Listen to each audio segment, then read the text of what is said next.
The autumn storm descended upon Thornwood Hall with the fury of something long suppressed, rain lashing against ancient windows, while thunder rolled across the moorlands like the voice of an angry god, and within the great house's western tower, Sebastian Blackwood, the 7th Duke of Ashworth, stood motionless before the glass, his tall figure silhouetted against each flash of lightning that illuminated the vast, lonely estate, stretching into darkness below. The oaks in the distant grove bent and writhed like supplicants before an unforgiving master, their branches clawing at the sky, and Sebastian watched them with eyes that had grown accustomed to such violence, nature's and otherwise, his reflection, a ghost in the rain-streaked pane, features carved from shadow and old grief. He was 32 years old and felt ancient, worn hollow by whispers that followed him through every ballroom he no longer entered, every society gathering that fell silent at the mere mention of his name. The Duke who drove his wife to madness, they said, the Duke whose servants trembled at his footsteps, the Duke whom decent families warned their daughters about in hushed, thrilling tones.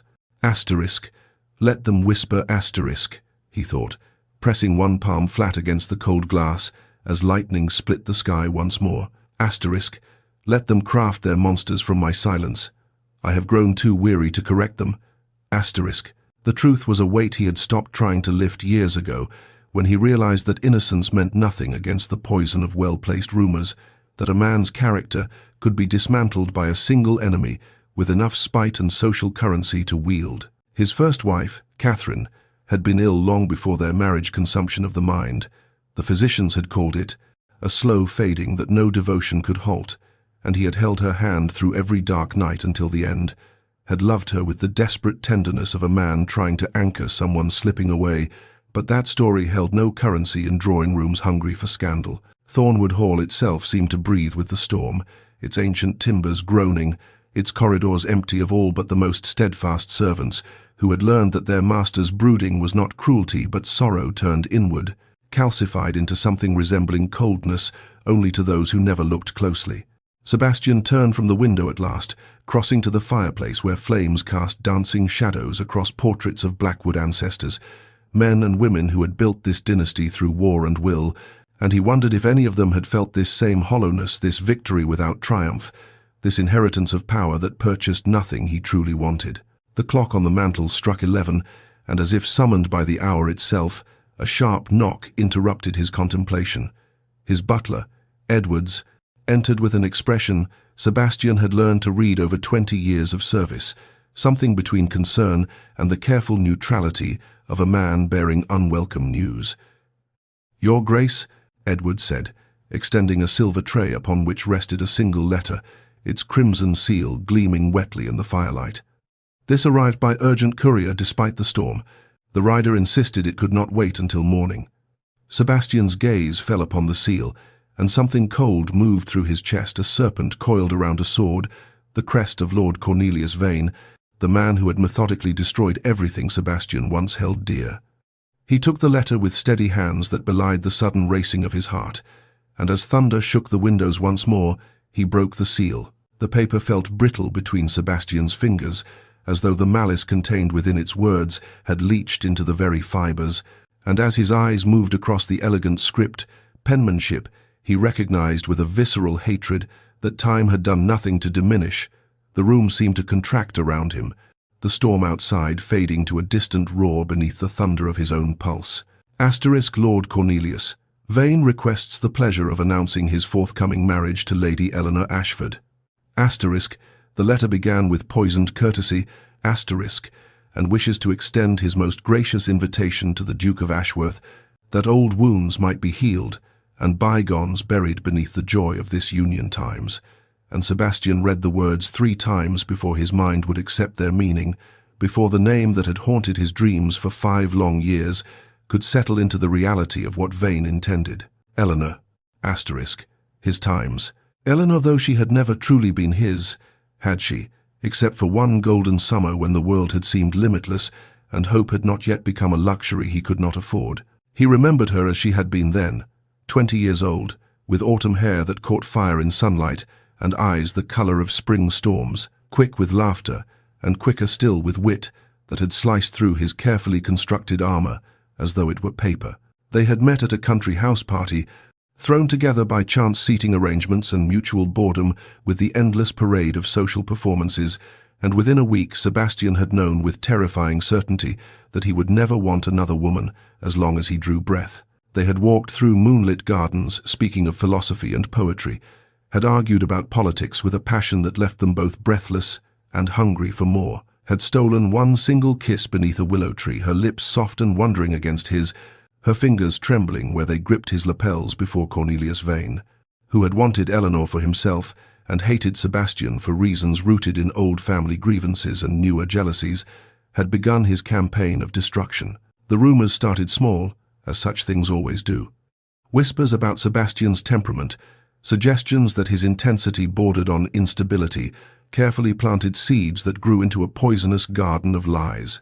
By autumn, polite society had concluded that the Duke of Ashworth was dangerous, unpredictable, unsuitable, and Eleanor's father had forbidden her from any further contact, had removed her from society entirely until the scandal passed, and Sebastian had watched his future collapse into ash without ever being granted the chance to defend himself. He had written to her, of course, letters that went unanswered, intercepted, he suspected now, by the same machinations that had orchestrated his downfall, and eventually his pride had curdled into something resembling acceptance, had convinced him that perhaps she had believed the lies, that perhaps he had been a fool to imagine someone so bright could love something so shadowed.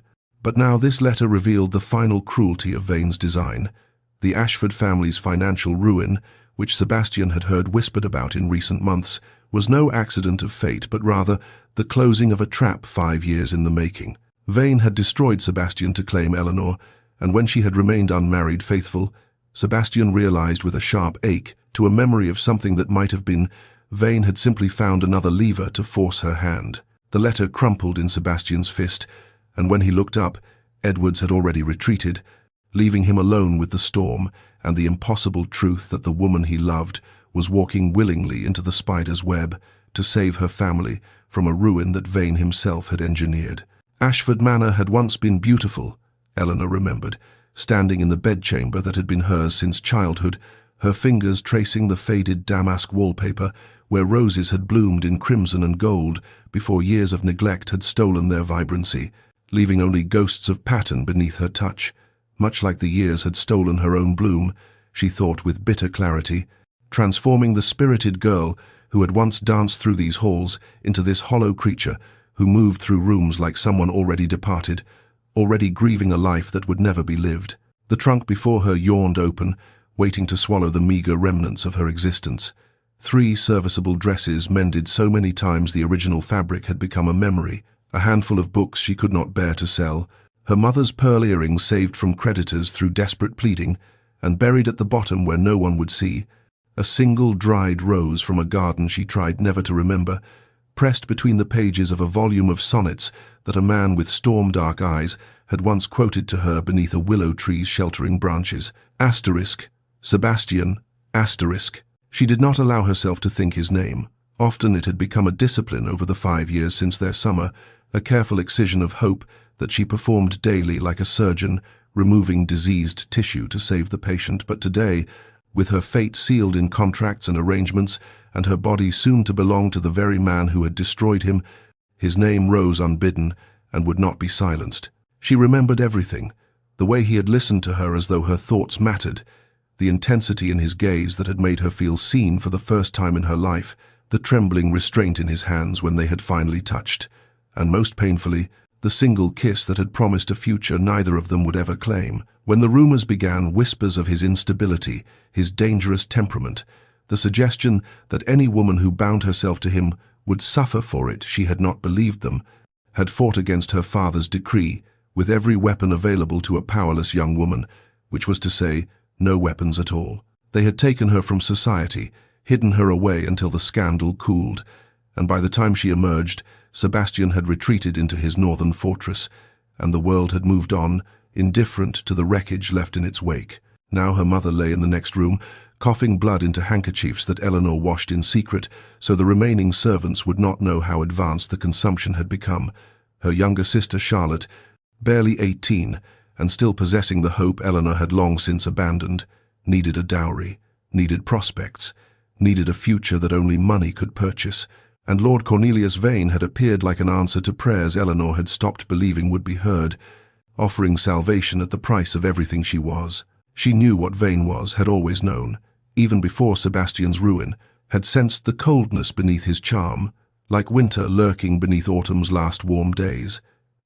But what choice remained when the alternative was watching her mother die in a debtor's prison, watching Charlotte's light extinguish under the weight of poverty and shame? Eleanor closed the trunk with hands that did not tremble, because she had trained them not to, and pressed her palm flat against the worn leather, as though sealing a coffin. The girl who had loved Sebastian Blackwood was dead.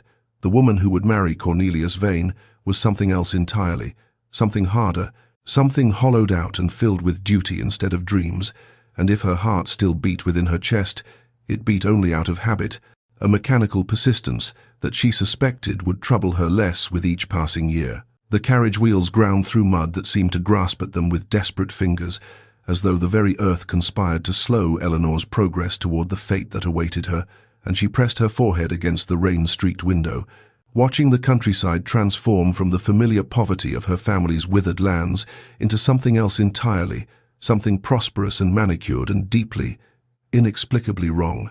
The rain had not ceased since they departed Ashford Manor 3 days prior, falling in sheets that obscured the horizon and turned the world into a watercolor of greys and muted greens, and Eleanor found herself grateful for the obscuring weather, for the way it wrapped the carriage in a cocoon of isolation that required no conversation, no performance of the contentment she did not feel. Martha sat across from her, the elderly maid's worn hands busy with needlework that Eleanor suspected existed primarily to give them both something to look at besides each other's eyes, where too much truth might be read. And when their gazes did meet, Martha offered only a small, sad smile that communicated everything words could not. Asterisk, I am sorry, my lady. I am here. I wish I could save you from this. Asterisk. They stopped at an inn on the second night, a prosperous establishment at the edge of Vane's territory, where the innkeeper's wife took one look at Eleanor's travelling clothes and the crest on the carriage door and curtsied so deeply her knees cracked, murmuring congratulations on her ladyship's fortunate engagement to his lordship. But Eleanor noticed the way the woman's eyes flickered, noticed the almost imperceptible tightening around her mouth, and later, when she descended for a cup of tea she did not want but needed as excuse to escape her suffocating room, she overheard the servants speaking in low voices near the kitchen. Asterisk. Another lamb for the slaughter, asterisk, one said, and another hushed her sharply, but not before Eleanor heard. Asterisk, the last one, his cousin's girl. She ran off rather than times, and then silence fell as they noticed her standing in the doorway, and their faces arranged themselves into masks of servile pleasantness that fooled no one. Eleanor returned to her room and did not sleep, lying awake as the rain hammered against the windows, like a warning she could not heed, and when dawn broke, grey and weeping, she climbed back into the carriage with the taste of ash in her mouth and the servants' whispers echoing in her mind. The Vane lands stretched before her now, rolling hills dotted with fat sheep and golden haystacks despite the season, orchards heavy with fruit, tenant cottages that appeared well-maintained and prosperous, a kingdom of plenty built. She now understood, on the deliberate destruction of families like her own, on debts called in at strategic moments, on reputations ruined and hopes crushed beneath the wheels of one man's ambition. Asterisk, a gilded cage, asterisk, she thought, as the spires of Blackmore Hall finally emerged from the mist, asterisk with a spider at its center, and I am wrapping myself in silk for him. Asterisk. She straightened her spine, checked that her expression revealed nothing of the terror blooming in her chest, and prepared to meet her future with the only weapons remaining to her, endurance and the small, stubborn flame of selfhood that she refused to let him extinguish, no matter what the marriage cost her. Blackmore Hall rose before her like a monument to everything cold and calculated in the world, its grey stone facade stretching toward the weeping sky, with Gothic arches that seemed designed to diminish all who approached, and Eleanor descended from the carriage on legs that threatened to betray her, forcing steadiness into limbs that wanted to flee as the great doors swung open and revealed.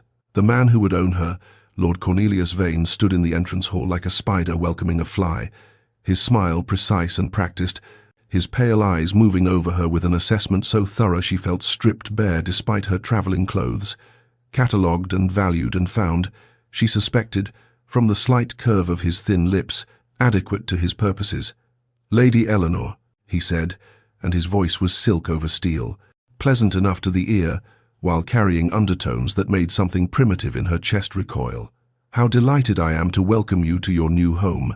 You must be exhausted from your journey, but I confess I could not wait another moment to see my bride," and he took her hand with fingers that were cold despite the fires blazing in every hearth, lifting it to lips that pressed against her skin with proprietary certainty, and Eleanor heard herself responding with the correct pleasantries, felt her mouth forming words of gratitude and anticipation that tasted like poison, while behind her eyes she retreated to that small, fortified place where the truth of her feelings could remain hidden. He was handsome, she supposed, in the way that a marble statue is handsome, all clean lines and classical proportions. Golden hair swept back from a high forehead, features that society's matrons would call distinguished. But there was something missing behind his eyes, some essential warmth that should animate human expression. And when he smiled at her, she saw only the calculation of a man examining an investment. Over tea in a drawing room so opulent it bordered on grotesque, Vane outlined his vision for their union with the brisk efficiency of a man discussing a business merger. Her family's social connections, diminished but not destroyed, would complement his wealth. Her youth and health promised the heirs he required. Her gratitude for rescue from penury would ensure her compliance and loyalty. He did not say this last part aloud, but Eleanor heard it nonetheless, hovering beneath every word like a threat wrapped in courtesy. "We shall announce the engagement at a ball next week," he informed her, not asking her preference. "And marry before Christmas. I see no reason for delay, do you?"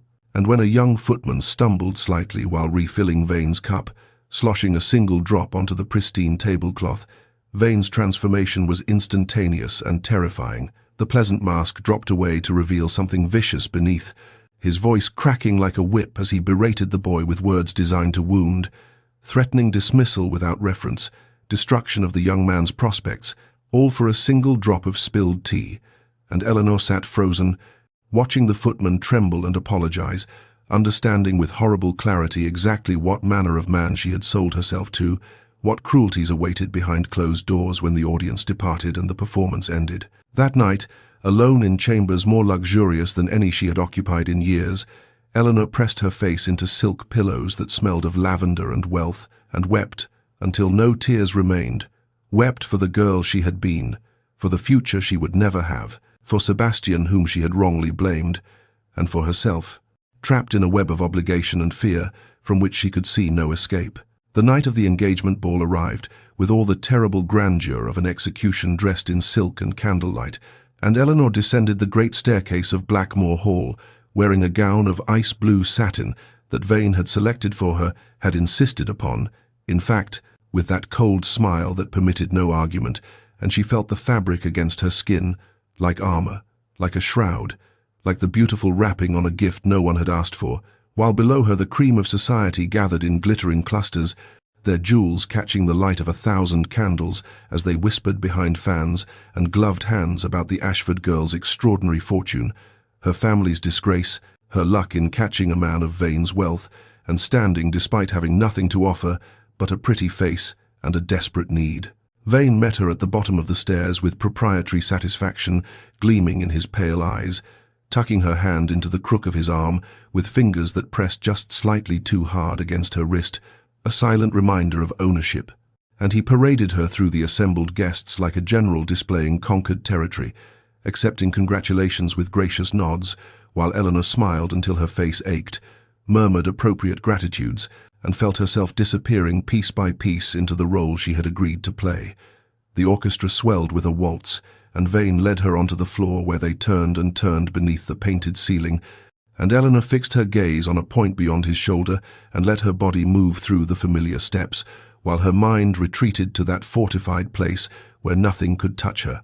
But then a ripple passed through the crowd, a collective intake of breath that made even Vane's smooth steps falter, and Eleanor turned her head toward the source of the disturbance, and the world simply stopped, ceased its relentless spinning, because there in the doorway stood Sebastian Blackwood, the Duke of Ashworth. The man society whispered had driven his wife to madness, the man she had loved and lost and blamed for 5 long years, and he was looking directly at her, with eyes that burned like storm clouds lit from within. And Eleanor felt something crack open in her chest, something she had thought safely buried, beneath layers of duty and resignation and carefully cultivated numbness. He was changed, she saw in that frozen moment, harder and darker than the young man who had held her hand in a moonlit garden 5 summers past, his black evening clothes severe against the peacock colors surrounding him, his face carved into lines that spoke of suffering endured in solitude, but his eyes, God, his eyes were exactly as she remembered, intense and searching and seeing her, truly times seeing times her, in a way no one had in years.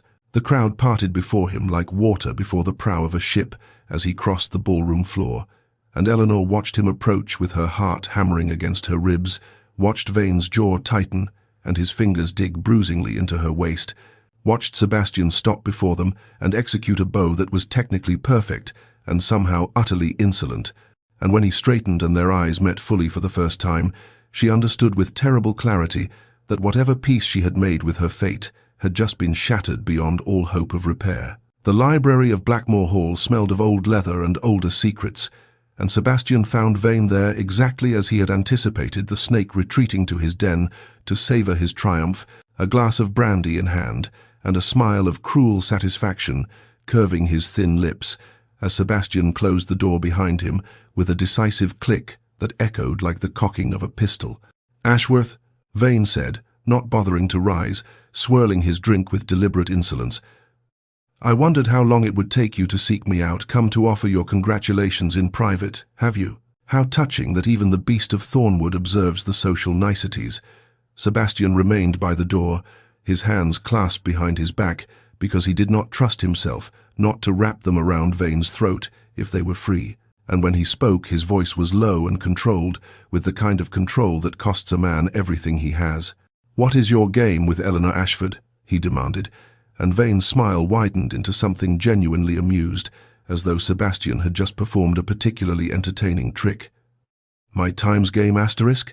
Vane repeated, savoring the word. "There is no game, your grace merely a business arrangement that benefits all parties involved. Lady Eleanor gains security for her family, and I gain, well," his pale eyes glittered with malice, "I gain a beautiful, well-bred wife who will be appropriately times grateful times for her rescue. Surely even you can appreciate the elegance of such an arrangement." The memories surged through Sebastian like a fever. Eleanor's face 5 years ago when she had turned away from him, believing the lies Vane had so carefully seeded through society, the whispers that followed him like shadows, painting him as a man capable of unspeakable cruelties, the slow death of every hope he had ever allowed himself to hold. "You destroyed her family deliberately," Sebastian said, and the truth of it crystallized as he spoke, pieces falling into place with horrible precision.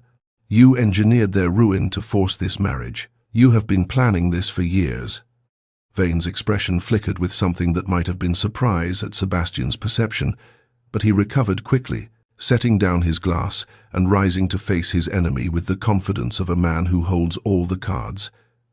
"And what if I have? She is times mine times now.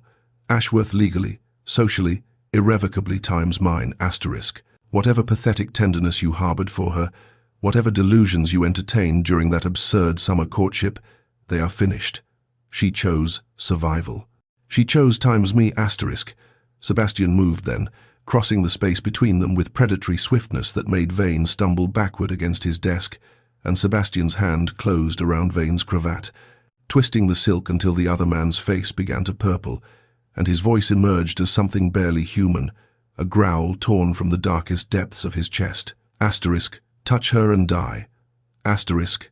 Vane's laugh was strangled but genuine, and when Sebastian released him in disgust, he straightened his cravat with trembling fingers and eyes that promised retribution. "The monster reveals himself at last," he rasped.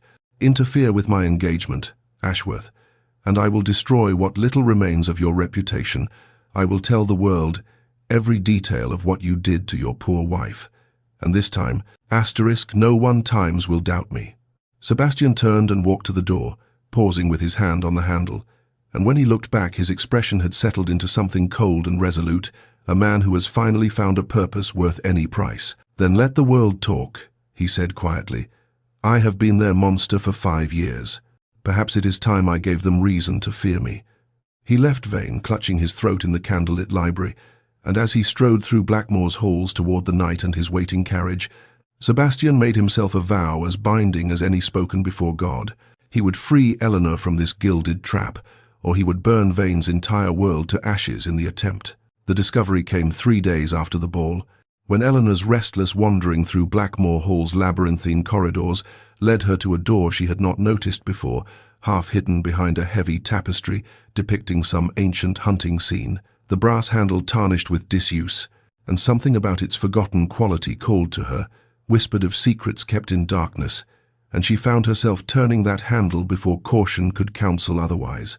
The room beyond was a private study, smaller than Vane's official library but infinitely more revealing, the air thick with dust motes that danced in the pale light filtering through grimy windows, and Eleanor moved through the space like a ghost herself, trailing her fingers across ledgers and loose papers stacked upon a mahogany desk that bore the scars of years of urgent correspondence. She told herself she was merely curious, merely exploring the prison that would become her home, but her hands knew better as they opened drawers and rifled through documents with increasing desperation, searching for something she could not name until she found it, a bundle of letters tied with black ribbon, hidden beneath a false bottom that yielded to her probing fingers as though it had been waiting for her all along. The first letter made her breath catch. The second made her sink into Vane's chair with trembling legs.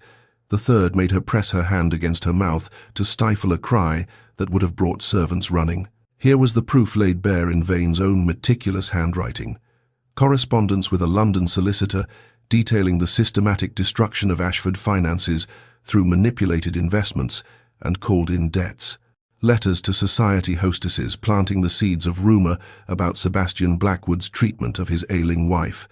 A cold-blooded accounting of Eleanor's worth as a bride, not for her beauty or breeding but for the Ashford lands that bordered Vane's estate, lands he had coveted for decades and would finally possess through marriage. Asterisk. He planned this asterisk, Eleanor realized, the truth settling into her bones like ice water. Asterisk. He planned all of it. Father's investments failing, mother's increasing illness from the stress of poverty, Sebastian's disgrace that drove him from my side, all of it orchestrated, like moves on a chessboard, by a player who saw people as nothing more than pieces to be sacrificed. Asterisk. She thought of Sebastian's face in the ballroom, the barely leashed fury when he had confronted Vane, and she understood now what he must have suffered. These 5 years, not the guilt of a man who had wronged his wife, but the helpless rage of one falsely accused, watching the woman he loved believe the lies of his enemy. The papers shook in her hands as she carefully replaced them, her mind racing through impossible calculations. She could not simply flee, not with her mother's life hanging in the balance of Vane's promised financial support, not with her sister's future still held hostage, but neither could she marry this monster now that she knew the full scope of his villainy. She needed help, needed an ally, needed times, Sebastian asterisk, and as she slipped from the hidden study and replaced the tapestry with shaking fingers, Eleanor began to form the first desperate outlines of a plan that would require her to become something she had never been before. Not a victim, not a sacrifice, but a player in her own right, ready at last to fight for the life that had been stolen from her. The rose garden at Blackmore Hall had been abandoned for years, its once manicured paths now overgrown with wild brambles and its arbors collapsing under the weight of unpruned vines, and it was here, in this forgotten corner where beauty had been left to decay, that Eleanor waited in the silver light of a cloud-veiled moon, her dark cloak pulled tight against the autumn chill, and her heart hammering so violently she feared its sound would carry across the silent grounds and betray her to the watchful house behind her. She had received Sebastian's message through Martha, who had encountered his coachman at the village market, a few whispered words, a time, a place, and though every rational thought warned her of the danger, her feet had carried her here as though moved by a force older and more powerful than reason, and when she heard the soft crunch of gravel beneath boots and turned to see Sebastian emerging from the shadows between two decrepit topiaries, she felt something crack open in her chest, something that had been sealed shut for 5 long years. "You came," he breathed, and his voice held such wonder, such desperate relief, that Eleanor felt tears prick her eyes even as she held herself rigid against the impulse to run to him. "Did you think I would not?" she asked, and there was more accusation in her tone than she intended. Years of hurt and confusion, and bitter nights spent wondering why he had abandoned her without explanation, bleeding through despite her efforts at composure. "After the ballroom, after what you said to vain Sebastian, what is happening? What game are you playing?" He moved closer, near enough that she could see the sharp planes of his face in the moonlight, the shadows beneath his eyes that spoke of sleepless nights, and when he spoke his voice was raw with an honesty that stripped away all pretense. "No game. Eleanor, never a game. Not with you. Everything you believed about me, everything Vane told you 5 years ago, the rumors about Catherine, about my cruelty, it was all lies, carefully constructed lies designed to drive you from me and destroy any chance we might have had." Eleanor's breath caught as she reached into her cloak and withdrew the letters she had copied in trembling haste from Vane's hidden study, pressing them into Sebastian's hands with urgent desperation. "I know," she whispered. "I found proof he orchestrated everything, your ruin and mine, my family's destruction, all of it planned for years because he wanted our lands, wanted times me times as some kind of trophy in his victory over you." Sebastian's hands closed over the papers, but his eyes never left her face, and in them she saw something fierce and tender and terrifying in its intensity. "I never stopped loving you," he said, the words falling between them like stones into still water, creating ripples that could never be undone. "I withdrew because I thought my ruined name would only bring you further pain. I thought I was protecting you by staying away." Eleanor's composure finally shattered, and she gripped his lapels with desperate fingers, her voice breaking. "And I cannot simply flee my mother, my sister. They will be destroyed if I break this engagement without—" The snap of a twig somewhere beyond the garden wall silenced them both, and Sebastian's arm came around her waist, pulling her into the deeper shadows of a crumbling archway, their bodies pressed together, hearts racing in unified terror as footsteps passed nearby and slowly faded. "I will find a way," Sebastian breathed against her hair, his hand trembling where it rested against her back. "I swear to you, Eleanor, I will find a way to free you from him without destroying your family. Trust me just a little longer, can you trust me?" She looked up into his shadowed face, and her hand rose of its own accord to touch his cheek, feeling the muscle clench beneath her fingertips. "I trust you," she whispered, and in those 3 words lay the seeds of everything that would follow. The change in Vane's demeanor began subtly, a sharpening of his gaze when Eleanor entered a room, a new habit of appearing in doorways where she had not expected him, and within days of her secret meeting with Sebastian, Eleanor understood with growing dread that her carefully constructed mask of compliance had slipped, revealing something beneath that had awakened her captor's suspicion and transformed Blackmore Hall from a gilded cage into a hunting ground where she was perpetually the prey. "You seem distracted, my dear," Vane observed at breakfast one morning, his knife sliding through a blood-rare cut of beef with surgical precision. Distant, one might even say, hopeful. "I do wonder what could have inspired such a transformation in a woman who, mere weeks ago, seemed resigned to her fate." Eleanor forced her hand steady as she lifted her teacup, forced her voice into the hollow pleasantness she had perfected through weeks of practice. "I am merely becoming accustomed to my new circumstances, my lord. Surely that pleases you." His smile did not reach his eyes. "What pleases me is obedience, Lady Eleanor. Loyalty. The certain knowledge that my investments are secure." He let the word hang between them, times investments, times a reminder that she was property, purchased through her family's desperation, and Eleanor felt the walls of her prison contract another inch. The following days brought new constraints. A footman now accompanied her on every walk.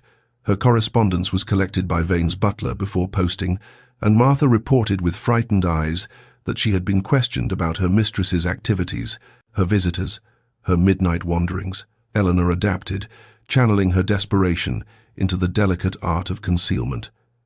And it was Martha who suggested the solution embroidery samplers, innocuous domestic handicrafts sent to Lady Sophia Blackwood, Sebastian's younger sister and a convenient mutual acquaintance from Eleanor's debutante years, with messages hidden in the pattern of stitches that only someone who knew to look would ever decipher. Through this fragile thread of silk and subterfuge, Eleanor and Sebastian maintained their connection. Warnings of Vane's movements, reassurances of continued planning, the simple sustaining knowledge that she was not alone in her imprisonment.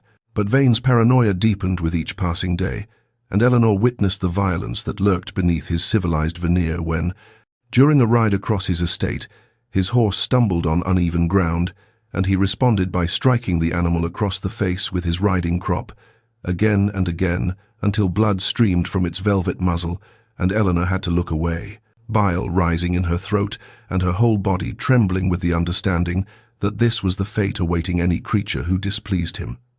"The wedding will take place in 3 weeks," Vane announced that evening, his tone brooking no argument. "I see no reason for extended delay, and every reason for security."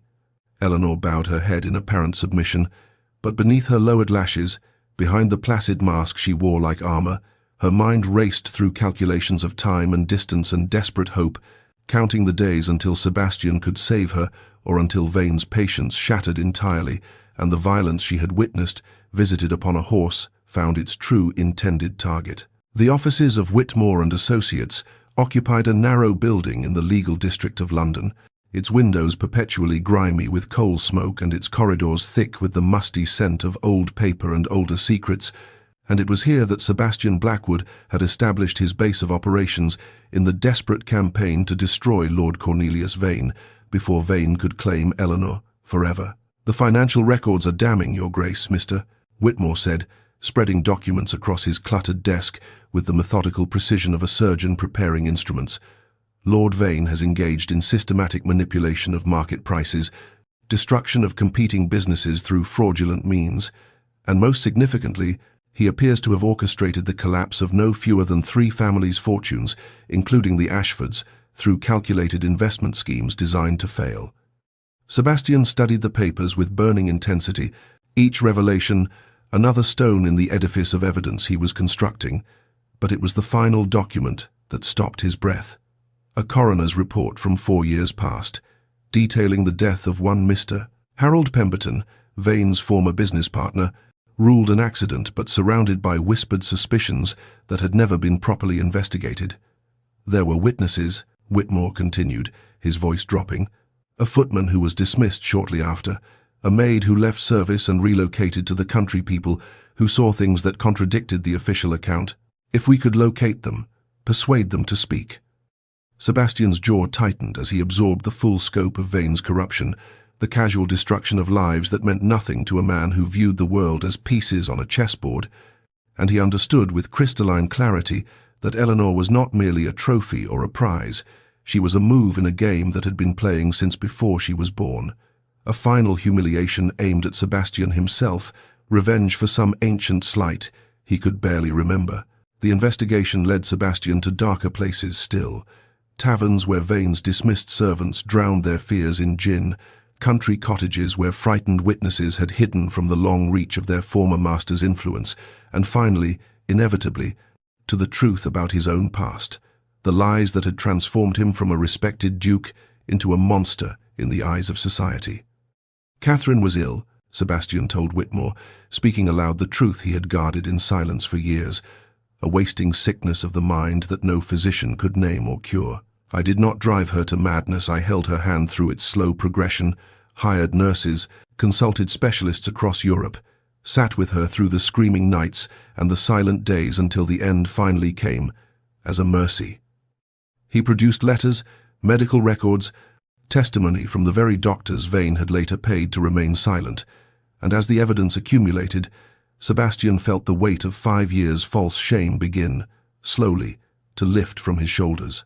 But time was the enemy now. Eleanor's latest message, decoded from the careful stitches of a sampler depicting autumn roses, had warned of an accelerated wedding, mere weeks away, and Sebastian knew that evidence alone would not be enough.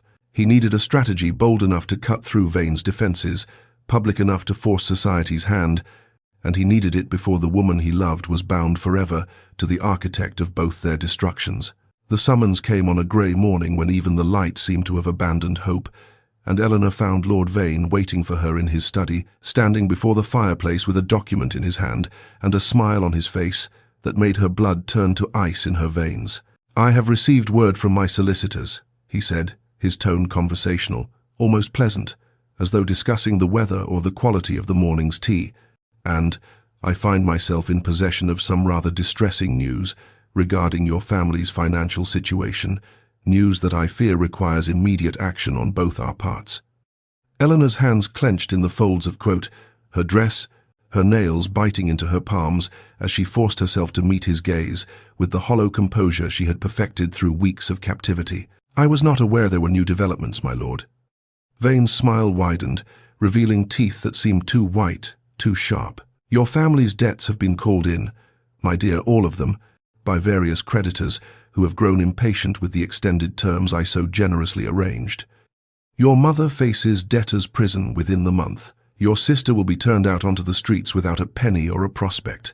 The Ashford name will be erased from respectable society forever." He paused, letting the words sink into her flesh like poison. "Unless, of course, you marry me within the fortnight. I have already obtained a special license. The ceremony will be private, efficient, and final." Eleanor heard the words as though from a great distance, felt the ground shift beneath her feet as the full weight of his ultimatum pressed down upon her chest, crushing the air from her lungs and the hope from her heart. She thought of her mother, already weakened by illness, dying in some squalid cell, while Eleanor lived in luxury as Vane's possession. She thought of her sister, sweet Charlotte with her dreams of music and poetry, cast into a world that devoured unprotected women without mercy or remorse, and she understood, with the terrible clarity that comes only in moments of absolute despair, that there was no escape, no rescue, no salvation that could arrive in time. That night, Eleanor stood at her window, staring down at the courtyard stones far below, and for one dark moment that would haunt her dreams for years to come, she considered the terrible freedom of falling, the brief flight, the sudden silence, the end of choices and consequences, and the endless weight of being needed by everyone and saved by no one. It was Martha who found her there, Martha who wrapped worn arms around her trembling shoulders and whispered fiercely, "He hasn't won yet, my lady. He hasn't won until you stop fighting." And Eleanor remembered Sebastian's voice in the garden, his vow to find another way, the fierce certainty in his eyes when he promised he would not let Vane claim her.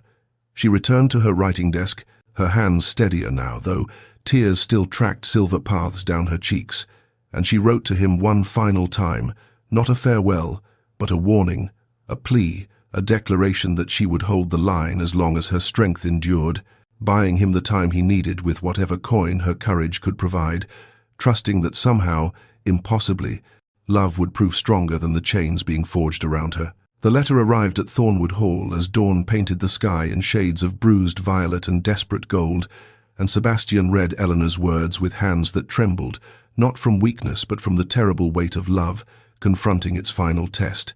And in that moment, standing in his study with her coded plea pressed against his chest, he understood that half measures and careful strategies would no longer serve, that only boldness, only the willingness to risk everything on a single throw of fate's dice, could hope to pull Eleanor from the closing jaws of Vane's trap. He rode through the morning mist like a man possessed, his horse's hooves drumming a rhythm of desperate purpose against roads still soft with autumn rain, and by midday he stood before the modest townhouse where Lady Ashford had taken refuge with her younger daughter, the once proud family reduced to rented rooms and borrowed time, while their eldest prepared to sacrifice herself on the altar of their survival. The butler who answered borrowed, like everything else in their diminished circumstances, initially refused him entry, for the name Blackwood carried weight enough to close doors throughout polite society. But Sebastian pressed his card into the man's hand, along with words spoken low and urgent. "Tell Lady Ashford that I come bearing proof of Lord Vane's treachery, and an offer that may save her daughter's life." The drawing-room where Lady Ashford received him was small and shabby genteel, its furnishings worn thin by years of making do, and the woman who rose to greet him bore the ravages of illness and worry in every line of her face, yet her eyes, Eleanor's eyes, held the same fierce pride that no amount of suffering could entirely extinguish. "Your Grace," she said, her voice cool with the particular disdain reserved for men whose reputations preceded them like warning bells, "I cannot imagine what business you believe we have to discuss." Sebastian did not sit, did not soften, did not attempt the social niceties that would only insult them both. "Madam, I have loved your daughter since the summer we met 5 years ago, and I have remained silent, only because the lies spread by Lord Vane convinced me that my presence in her life would bring her nothing but harm. Those lies end today." He placed his evidence before her: documents, letters, sworn statements, and watched her face transform as she read, watched comprehension dawn like light breaking through storm clouds, watched her hand rise to cover her mouth as the full scope of Vane's villainy revealed itself. "He orchestrated everything," Sebastian continued, his voice rough with emotion he no longer tried to hide. "Your family's ruin, my disgrace, Eleanor's entrapment. He is not her salvation, he is her destruction, and I am asking you to trust me despite everything society has told you I am." Lady Ashford looked up from the papers, tears streaming freely now, and in her gaze, Sebastian saw not the condemnation he had braced himself against, but something far more precious, the desperate hope of a mother who had watched her child march toward doom and found herself powerless to intervene. "What would you have us do?" she whispered, and Sebastian felt the chains around his heart begin, at last, to loosen. "Allow me to pay your debts, all of them, immediately. Allow me to propose to Eleanor publicly, in a venue Vane cannot control, with evidence enough to destroy his credibility forever. Let me give her a choice she has never truly had." Lady Ashford's answer came not in words but in action. She rose, crossed the small room, and placed her worn hand over Sebastian's scarred one. "Save my daughter, your grace. Save her, and I will spend whatever years remain to me singing your praises to anyone who will listen." The Wetherton Ball was the event of the autumn season, its grand ballroom glittering with the combined light of 1,000 candles reflected in crystal chandeliers, and it was into this arena of silk and scandal that Sebastian Blackwood, Duke of Ashworth, strode with the quiet certainty of a man who had counted the cost of his actions and found himself willing to pay any price. And Eleanor, who had been brought by Vane as a trophy to be displayed before the final claiming, felt her heart stop and restart in a new rhythm entirely when she saw him cross the threshold, his dark evening clothes impeccable, his scarred face set in lines of implacable resolve, and in his hand a leather portfolio that would, before the night was through, set fire to everything Lord Vane had built upon foundations of lies and cruelty. The whispers began immediately, spreading through the assembled guests like flame through dry kindling times. The mad Duke. Here, uninvited times, but Sebastian ignored them all, making his way through the parting crowd toward the raised dais, where the orchestra had fallen silent, and when he reached the center of the room, he turned to face the assembled aristocracy with the bearing of a man who had nothing left to lose and everything left to fight for. "Ladies and gentlemen," his voice rang out, silencing even the most determined gossips, "I come before you tonight not to beg forgiveness for my reputation, but to expose the man who manufactured it, Lord Cornelius Vane, whose crimes against the Ashford family and against common decency are documented in these papers for any who wish to examine them." He held aloft the portfolio, and Eleanor watched as color drained from Vane's face, watched as the mask of civility cracked to reveal the calculating predator beneath. Lies. Vane spat, stepping forward, his hand moving toward his waistcoat where Eleanor knew he kept a small pistol, the ravings of a madman desperate to steal what rightfully belongs to me. But Sebastian was not finished. "I hold here evidence of deliberate financial manipulation designed to ruin the Ashford estate, forged documents used to destroy my reputation after the death of my wife, and correspondence proving that Lord Vane's generous offer of marriage was nothing more than the final move in a decade-long campaign of theft and deception." The room erupted, voices rising in shock and outrage and morbid fascination, and through it all Sebastian's gaze found Eleanor's across the chaos, his eyes asking the question that would define both their futures. She felt Vane's hand close around her wrist, felt his fingers dig into her flesh with bruising force as he hissed, "You will come with me now, or I will destroy what little remains of your family's name." But Eleanor had spent weeks in fear, had stood at windows contemplating oblivion, had written desperate letters by candlelight while her jailer slept, and she found that she had no fear left to give him. She pulled her wrist free, feeling the skin tear beneath his grip, and walked, not ran, walked, with all the dignity of her bloodline and all the courage of her wounded heart across the ballroom floor to stand beside Sebastian Blackwood, the man society called monster and she called salvation. "I choose him," she said, her voice carrying in the sudden silence, and she watched as something shattered behind Vane's eyes, watched as his mask fell away entirely to reveal the twisted rage beneath. "You will regret this," he snarled, backing toward the doors as murmurs of scandal surrounded him. "Both of you will regret this until your dying breaths." And then he was gone, fled into the night like the shadow he had always been, and Eleanor felt Sebastian's hand close around hers, warm and steady and real, an anchor in the storm that was only beginning to break. The carriage that bore them away from the Wetherton Ball travelled through darkness that seemed, for the first time in months, to hold promise rather than threat.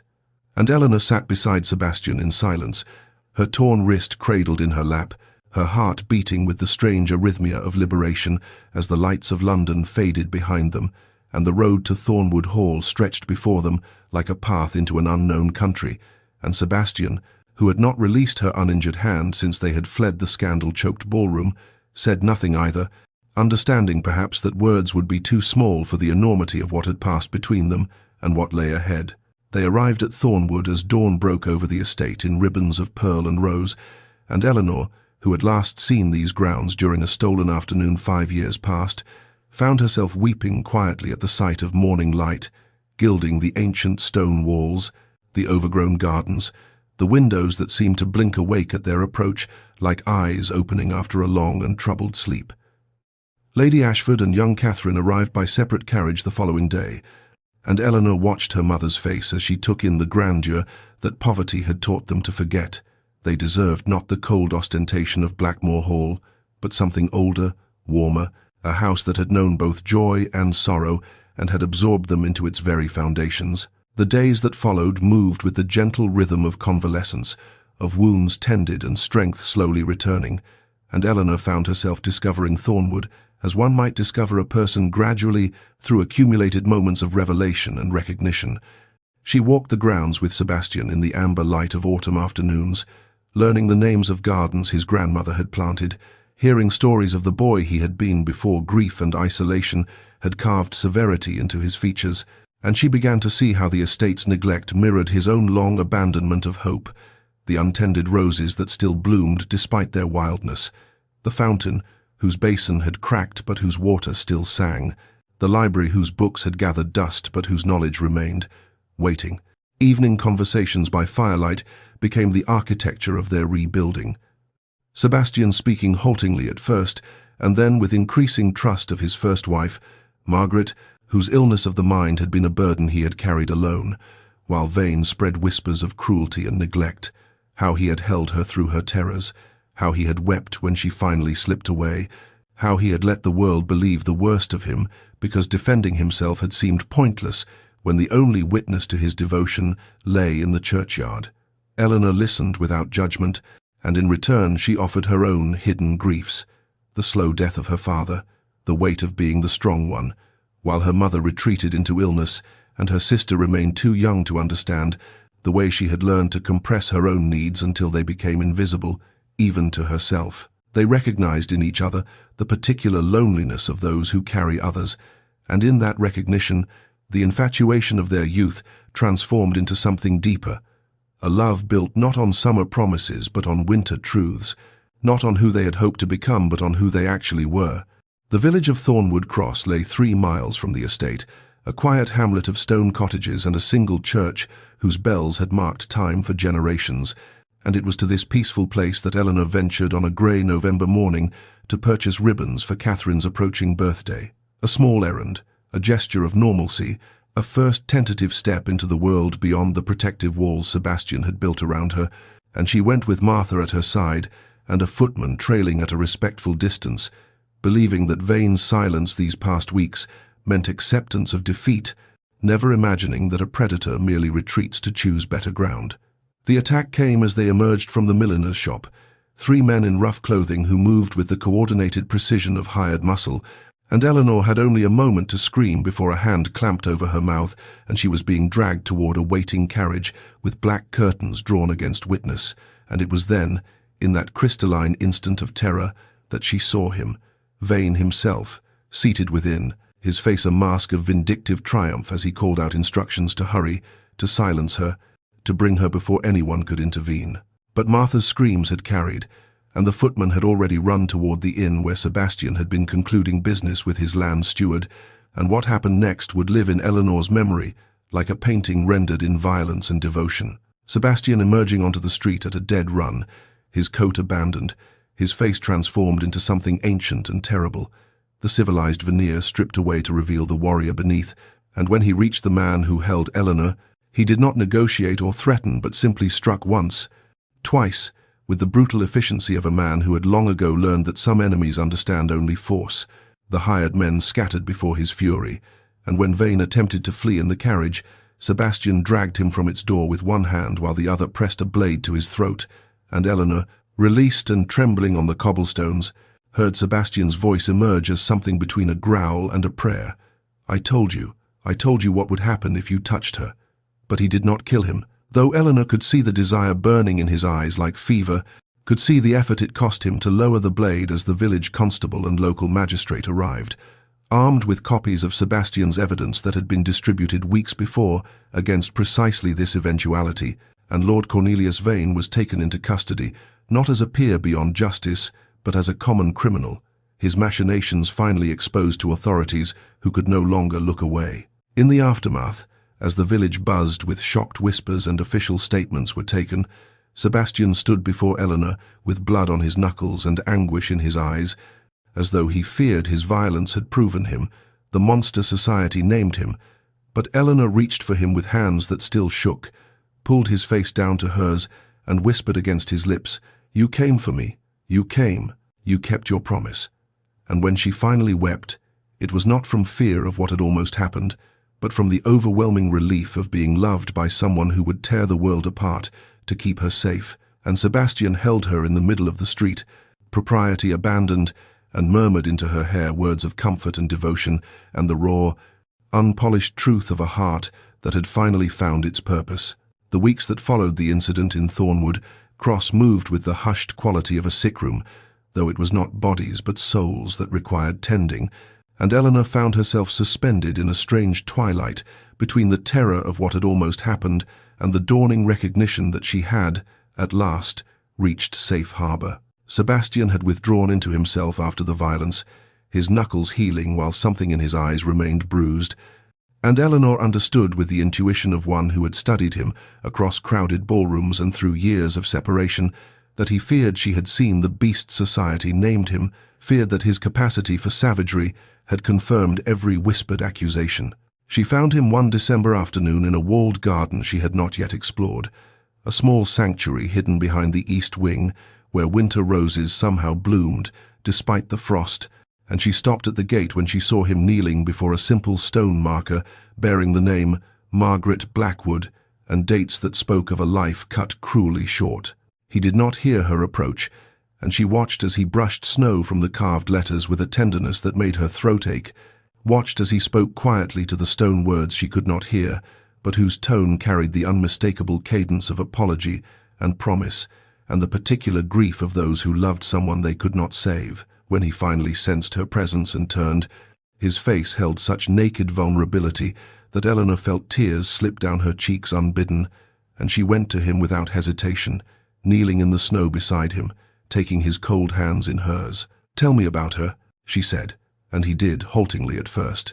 Then, with increasing freedom, the story of a gentle woman whose mind had betrayed her, whose terrors he had fought alongside until there were no more battles left to wage, whose death had released her from suffering while condemning him to Vane's lies and society's judgment. "I was not a perfect husband," Sebastian confessed, his voice rough with old grief. "I grew weary. I lost patience. I sometimes wished for escape from the endless vigil, and those wishes haunt me still. Eleanor, they prove that darkness lives within me, the very darkness they all believe."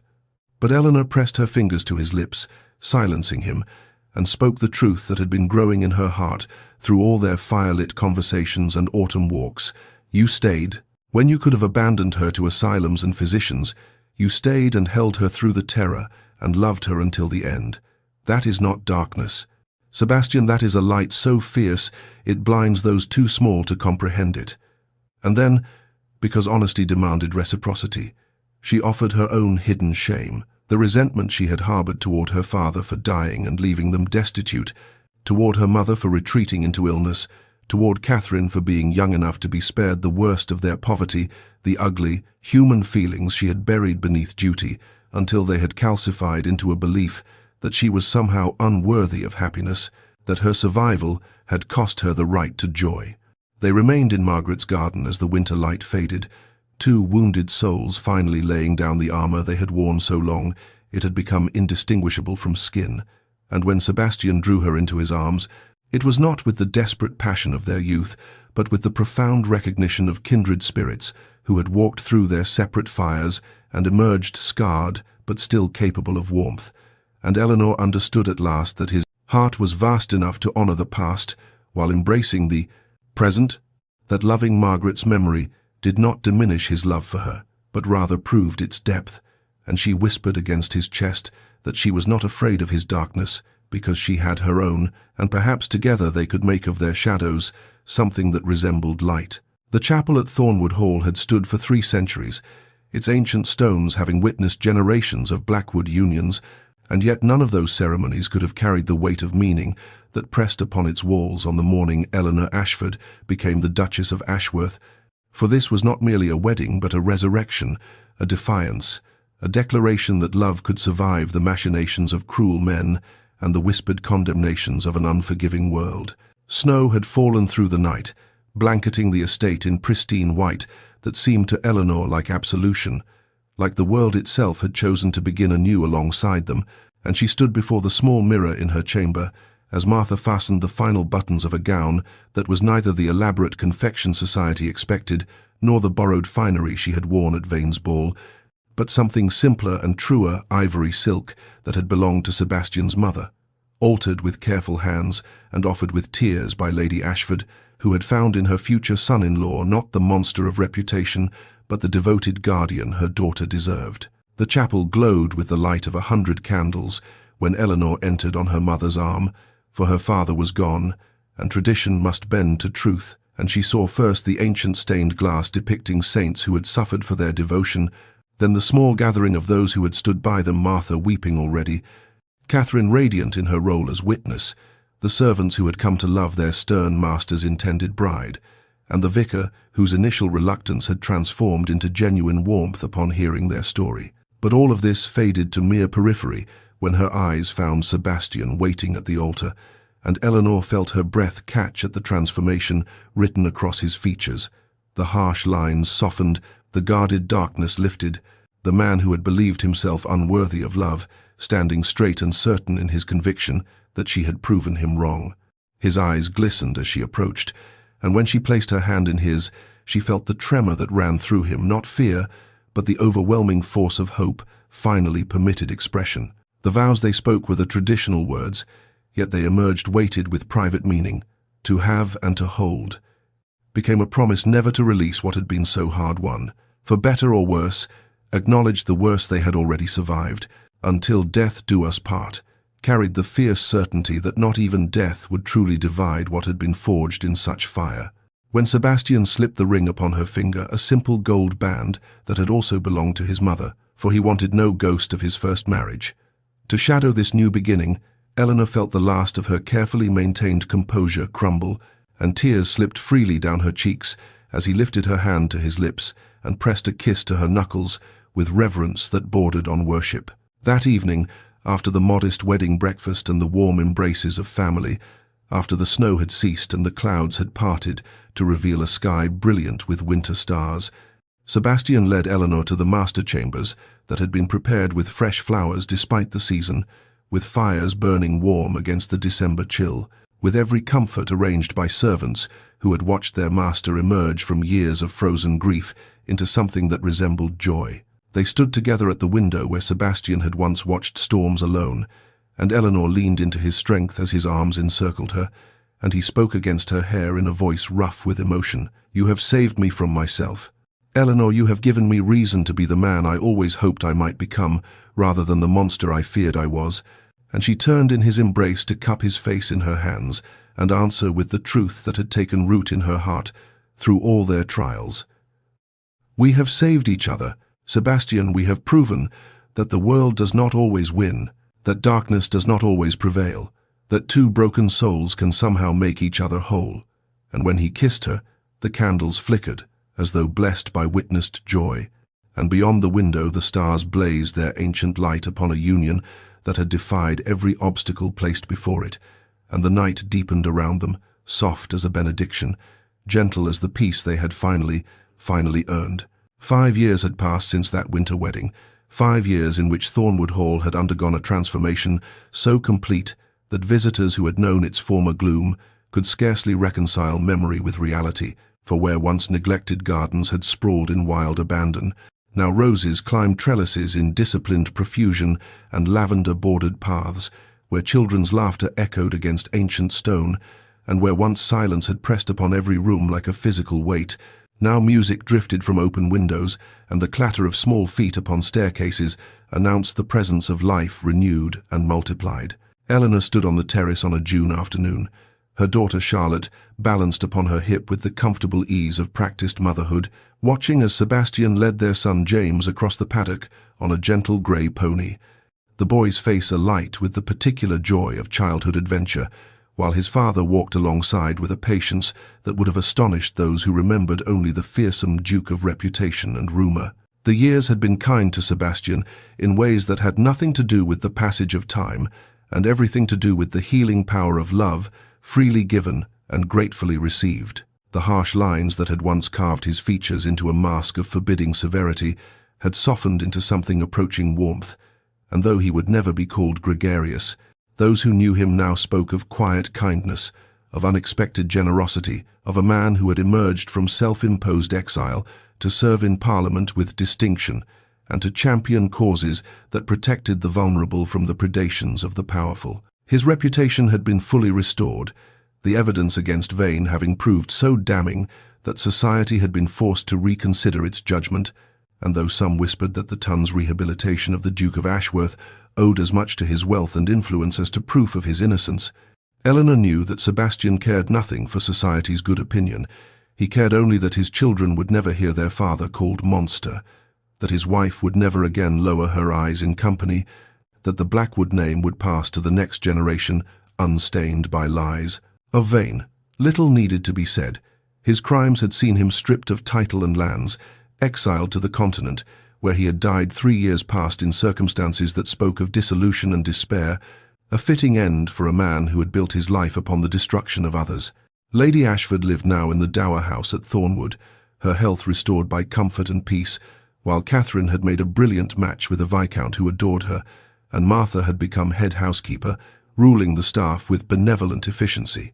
As Sebastian lifted James from the pony, and the boy ran toward his mother with tales of bravery and speed, Eleanor felt her husband's gaze find hers across the distance, and in that look passed everything words could not carry. Gratitude, wonder, the fierce protective love that had once growled, "Touch her and die," transformed now into the quieter devotion of partnership and peace.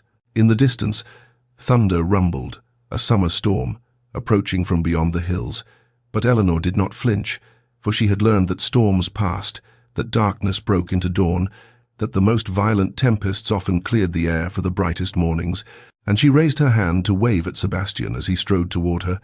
Their family gathered upon the terrace that had once witnessed only solitary vigil, and the thunder became not threat but promise of rain, to nourish the gardens that bloomed around them, in testament to all that patient love could grow from devastated ground.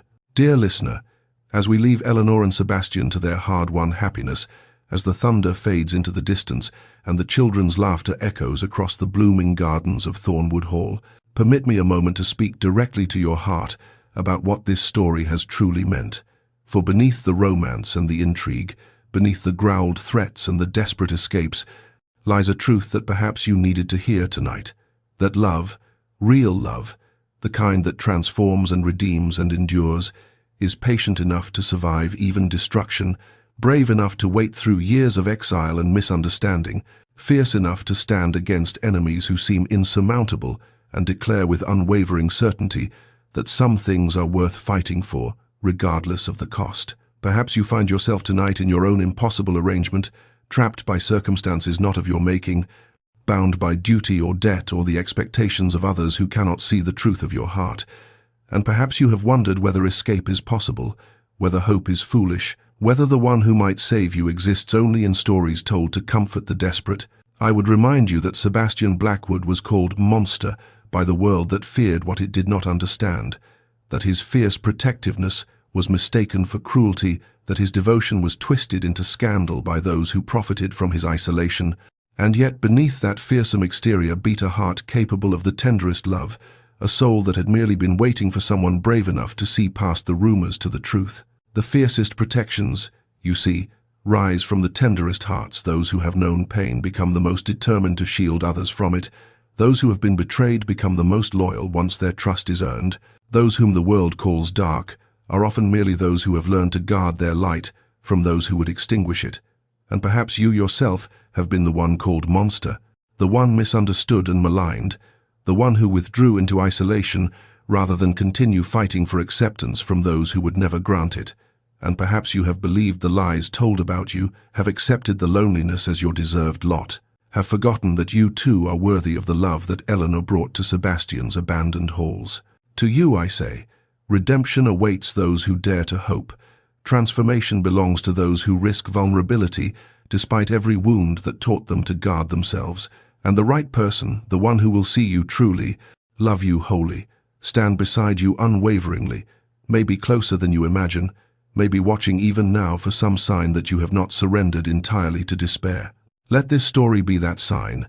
Let these words be permission to believe again, to reach toward connection even when fear counsels retreat, to trust that storms, however violent, however long they rage, do eventually break into morning, and that the dawn that follows the darkest night is the most beautiful of all. May you find your Eleanor, your Sebastian, your love that defies every obstacle. May you discover that the heart you thought too broken still remembers how to hope, and may you sleep tonight, wrapped in the knowledge that your story is not yet finished, that the next chapter may hold wonders you cannot yet imagine, and that somewhere, somehow, spring is already preparing to bloom in the most devastated gardens of your soul. Rest now, dear listener, rest in peace and courage and the quiet faith that the best is yet to come.